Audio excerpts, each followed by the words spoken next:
국내 2위 대형마트인 홈플러스의 대주주 MBK 파트너스가 신용등급 하락을 이유로 기습적인 기업회생 절차를 신청하기 직전까지 기업어음을 발행한 것에 대해 시장의 의혹이 커지고 있습니다.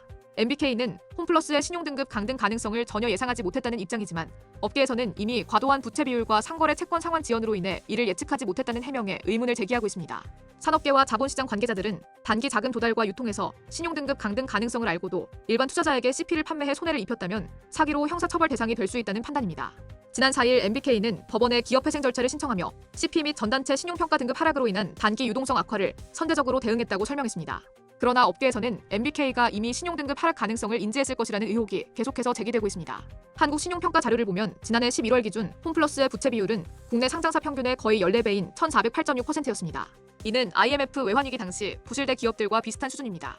MBK가 제출한 자료에서 올해 1월 말 기준 부채 비율이 개선된 것으로 나타났지만 여전히 재무 위험은 높은 상태입니다. 또 차입금 의존도 역시 높아져 재무구조 개선이 시급하다는 지적이 파다했습니다. MBK 측은 매출과 부채 비율 개선을 이유로 등급 하락을 예측하지 못했다고 밝혔으나 전문가들은 이에 대한 설득력이 부족하다고 지적합니다. 특히 현금 창출력 대비 과중한 재무 부담으로 인해 향후 전망도 밝지 않다는 평가입니다. MBK 파트너스가 신용등급 강등 직전인 지난달 25일 운영자금 조달을 목적으로 증권사를 통해 기업어음과 전단체를 일반 투자자에게 판매한 것으로 드러났습니다. 홈플러스의 회생 절차 개시에 따라 이들 CP와 전단체의 신용등급은 뒤로 하락, 사실상 휴지 조각이 됐습니다. MBK가 기업회생 절차를 신청한 시점에서 CP 및 전단체 발행 잔액은 1,880억 원에 달합니다. CP와 전단체는 무담보 금융상품으로 변제 순위가 낮아 투자자들에게 불가피한 피해가 예상됩니다.